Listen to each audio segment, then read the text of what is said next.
तो दिल्ली में जंतर मंतर में जो प्रदर्शन चल रहा है, उसी प्रदर्शन के समर्थन में छतरपुर में भी प्रदर्शन किया जा रहा है। जो युवा है, युवाओं के द्वारा आज एक रैली निकाली गई है, जो रैली छत्रसाल चौराहे से शुरू होकर कलेक्ट्रेट कार्यालय तक यह रैली यहाँ पर पहुंच चुकी है और तमाम यहाँ पर बड़ी संख्या में यहाँ पर जो युवा है वह मौजूद हैं और हम उनसे चर्चा भी करेंगे कि आखिर क्या विषय है उनका और कौन कौन से ऐसे बिंदु मांगे हैं आप लोगों की। मेरा नाम सतीश अहरवार है सर। हमारी मुख्य मांगे ये हैं कि जो देश में बेरोजगारी है, अशिक्षा है, गरीबी है, भुखमरी है, इस पर सरकार काम नहीं करती। देश में हजारों लड़के पढ़ते हैं, मेहनत करते हैं और पेपर देते हैं। पेपर देने के बाद सर वो पेपर लीक हो जाता है। सोचिए कितनी अफसोस की बात है।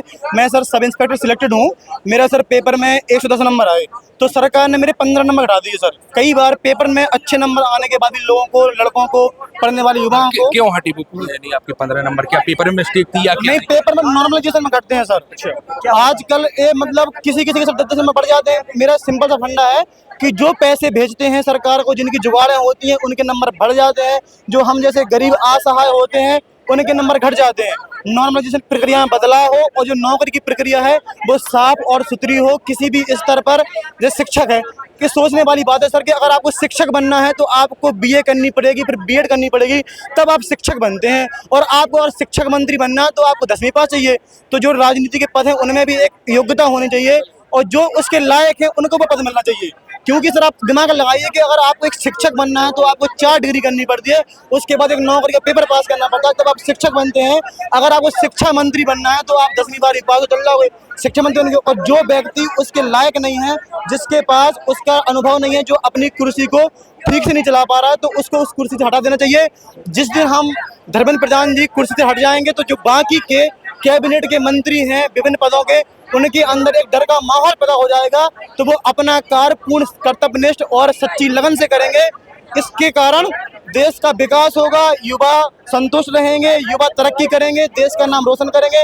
अब हमारा जन सर बोलेंगे। तो जो धर्मेंद्र प्रधान हैं उनका इस्तीफा यह चाह रहे हैं और भी तमाम लोग हमारे साथ जो युवा है वह मौजूद है, उनसे भी हम चर्चा करेंगे और जानेंगे कि क्या कहते हैं। जी क्या नाम है आपका? सर मेरा नाम राजेंद्र पटेल है और मैं एक डिफेंस एकेडमी चलाता हूं। सर बच्चों के लिए देखना पड़ रहा है कि केंद्र सरकार एक तानाशाही सरकार चल रही है। इसमें पहले अग्निवीर भर्ती की है तो उसमें युवाओं की संख्या कम हुई है जो, और आज देश में कई बार भूख हड़तालें हुई हैं जिसमें कांग्रेस के शासनकाल में हुआ है, अंग्रेजों के शासनकाल में भूख अनशन हुआ है। तो उसमें अंग्रेज सरकार भी अपने गांधी जी के लिए झुक गई थी और अनशन तोड़वाने के लिए खुद उनकी सहायता मानी थी। और इंदिरा गांधी के टाइम पे महात्मा गांधी ने प्रोटेस्ट किया था तो उनके लिए भी सरकार झुकी थी। और ये अन्ना हजारे जी ने भी प्रदर्शन किया था तब भी सरकार झुकी थी। एक मोदी सरकार इतनी तानाशाही शासन है कि 20 दिन के भूख हड़ताल के बाद भी लाठी डंडे चढ़वा के सोना बांगचू को जबरदस्ती उठा ले जाते हैं और इसमें कोई सरकार का कोई अधिकारी न उनका इस्तीफा ले रहे हैं। केंद्र सरकार इस्तीफा ही एक ऐसा चीज है कि मोदी जी को भी इस्तीफा दे देना चाहिए, क्योंकि जो एक सरकार हमें राष्ट्र हित के लिए कामकारी नहीं दिख रही है। तो बिल्कुल आक्रोश है इन लोगों के अंदर और यहाँ पर नारेबाजी की जा रही है और बड़ी संख्या में जो युवा है वह यहाँ पर मौजूद हैं और भी हम चर्चा करेंगे जो युवा है एक छतरपुर में क्या चल रहा था उसको भी सर, एक छतरपुर में आंसर चल रहा है। केंद्र बेतवा लिंक अमित भटनागर भी 11 दिन से भूख हड़ताल पर थे। मध्य प्रदेश पुलिस छतरपुर की सुबह से 6 बजे जाती है, उनको क्या नीति जंगल में वहाँ शांतिपूर्ण प्रदर्शन चल रहा था जहाँ कोई जंगल में घर भी नहीं, उसको उठा ले जाकर अस्पताल में फेंक देते हैं। एक तानाशाही शासन चल रहा था। जो भी पुलिस फल जाता है उनके ना नेम प्लेट होती है ना कुछ होती है, पता नहीं कौन जाता है उठा के ले जाते हैं जबरदस्ती। सब तानाशाही शासन चल रहा है। तो मैं तो कहता हूँ कि मोदी जी को भी इस्तीफा देना चाहिए, धर्मेंद्र प्रधान को भी देना चाहिए। जो घोटालेबाज सरकार है इससे युवा परेशान हो चुका है। तो अब युवा ने ठान लिया है कि जिस ओर जवानी चलती है उस ओर जमाना चलता है। तो युवाओं को मजबूर मत किया जाए कि एक बड़ा आंदोलन होगा जिसके लिए सरकार खुद जिम्मेदार होगी। आपका क्या नाम है? मैं लखन पटेल। मैं ये बोलना चाहता हूँ कि ये पेपर डेली आए दिन लीक होते हैं। कम से कम 1 साल के अंदर 108 110 पेपर लीक हो चुके हैं। जैसे नीट का एग्जाम हो गया, SSC GD का एग्जाम हो गया और भी सारे। मध्य प्रदेश के तो लगभग में 80 से 90% पेपर मध्य प्रदेश के सारे लीक होते हैं। और बाकी देख रहे हैं बड़े बड़े पेपर भी लीक हो रहे हैं, नीट से लगा के, जीडी से लगा के, और भी तमाम पेपर लीक हो रहे हैं। जितनी भी परीक्षाएं होती हैं लगभग एक बार लीक होती हैं, दूसरा में पूर्णता होती हैं। तो यहाँ पर जो युवा है वह बैठ चुके हैं, धरने पर बैठ चुके हैं, आवेदन देने के लिए यहाँ पर आए थे। और भी लोग मौजूद हैं, उनसे भी चर्चा करेंगे। क्या नाम है आपका? सचिन कुमार पटेल। क्या कहते हैं जो अब आप लोगों का ये प्रदर्शन यहाँ पर शुरू हो रहा है, कब तक ये प्रदर्शन चलेगा? सर, हमारा ये प्रदर्शन जब तक चलता रहेगा जब तक शिक्षा में एक बहुत बड़ा बदलाव देखने को नहीं मिलेगा। सबसे पहला नंबर मुद्दा हमारा ये है कि आए दिन हम लोग पेपर लीक का सामना करते हैं। हम पेपर देने जाते हैं, कई रुपया बर्बाद करके रह के सर तैयारी करते हैं, बाहर अपने माँ बाप से दूर होकर के। सर, इतना पैसा हमारा बर्बाद हो चुका है सर। मैं खुद मतलब 5-6 साल से कर रहा हूँ तैयारी।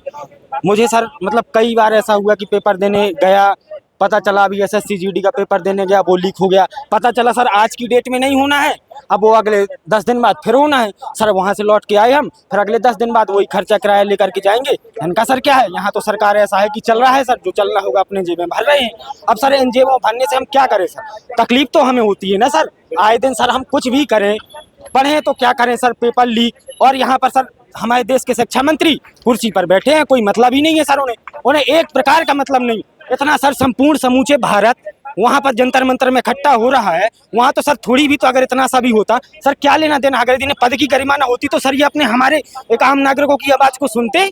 इनको सुनना चाहिए ना सर। वहाँ पर लाठीचार्ज हो रहा है सर लाठीचार्ज हो रहा है सर, मनमानी हो रही है, आंसू गैस के गोले धर रखे जा रहे हैं, टैंक। सर ऐसा लग रहा है वहाँ पर सर माहौल जैसे एक जमाने पे सर अंग्रेज सर लॉर्ड क्लाइव था।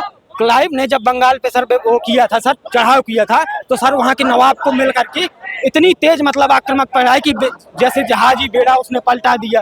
मतलब ऐसा लग रहा है कि जैसे वहाँ पर हम अपने देश का नहीं, हम दूसरे देश से आकर के सर विरोध प्रदर्शन कर रहे हो। सर हम दूसरे देश से नहीं है, हम यही हमारा जन्म भारत में हुआ है। हम सर सब जगह के आकर के सर हम केवल शांतिपूर्ण विरोध प्रदर्शन कर रहे हैं। सरकार को वहाँ पर जाकर उन लोगों की बात सुननी चाहिए थी। बिल्कुल सर सुननी चाहिए, अगर नहीं सुनेगी तो सर अब क्या करें? इसके अलावा आप क्या कर सकते हैं? यही हमारा विरोध प्रदर्शन। इतना मतलब तानाशाही शासन चल रहा है कि एक बीजेपी के नेता ने जो ना कहा है सोनम वांगचुक जी को कि कौन है ये, चाइना के दलाल हैं, और जो उनने सबसे पहले पहल की थी कि चाइना की चीजों का बंद किया जाए, उन सोनम वांगचुक को वो कहते हैं कि चाइना के दलाल हैं।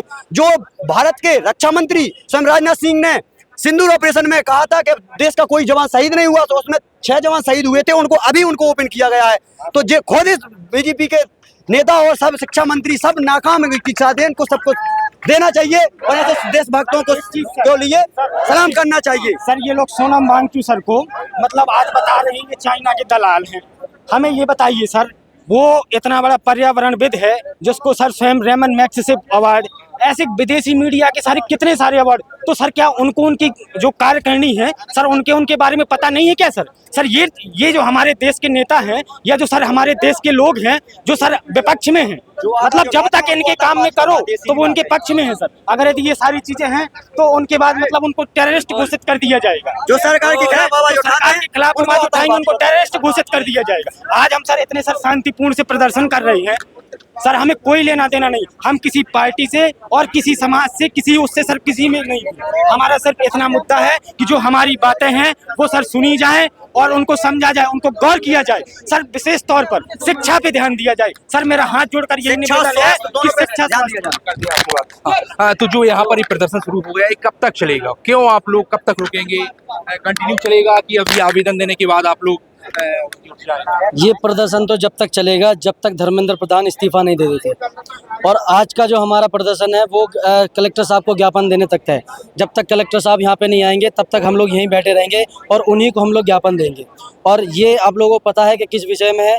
दिल्ली में जंतर मंतर में जो हो रहा प्रदर्शन, पिछले 20 दिनों से सोनम वांगचुक जी भूख हड़ताल पर बैठे रहे और उन्हें एक अपराधी की तरह पुलिस द्वारा गुंडे की तरह ट्रीट करके उन्हें किडनैप करके ले गए और अस्पताल में भर्ती करवा दिया, जबकि वहाँ पे किसी को मिलने नहीं दिया जा रहा और ना ही उनसे कोई बात करना चाह रहा है। तो ये हम लोग उन्हीं के सपोर्ट में है। और जो छात्रों के साथ में हो रहा दुर्व्यवहार, जो छात्रों के साथ में हो रहा अपमान और जो पेपर लीक हो रहे हैं, कम से कम 12 साल में 89 से ज़्यादा पेपर लीक हो चुके हैं, तो इसका जवाबदारी कौन है? इसका जवाबदारी है धर्मेंद्र प्रधान। तो हम लोग जब तक अड़े रहेंगे जब तक धर्मेंद्र प्रधान इस्तीफा नहीं दे देते। तो जैसे दिल्ली में अभी प्रदर्शन चल रहा है, क्या ऐसा प्रदर्शन अब पूरे देश में भी युवा कर सकते हैं? आप लोग छतरपुर में भी कंटिन्यू कर सकते हैं? कर सकते नहीं, हो रहा है। पूरे देश भर में ये प्रदर्शन चल रहा है। दिल्ली में अलग चल रहा है, मुंबई में अलग चल रहा है, अपने छतरपुर में अलग चल रहा है, जो इंदौर, भोपाल, मतलब देश के हर एक कोने पे चल रहा है। तो आवेदन देने के लिए यहाँ पर यह लोग आए हैं और हम आपको बता दें जो एडीएम है अब वह इनका आवेदन देने के लिए आ गए हैं और इन लोगों का कहना था कि कलेक्टर आएंगे उनका आवेदन देने के लिए, तभी वह आवेदन देंगे। और अब देखना यह होगा कि आखिर कब तक जो युवा है यहाँ पर धरने पर बैठते हैं। के लिए संजय अवस्थी, छतरपुर।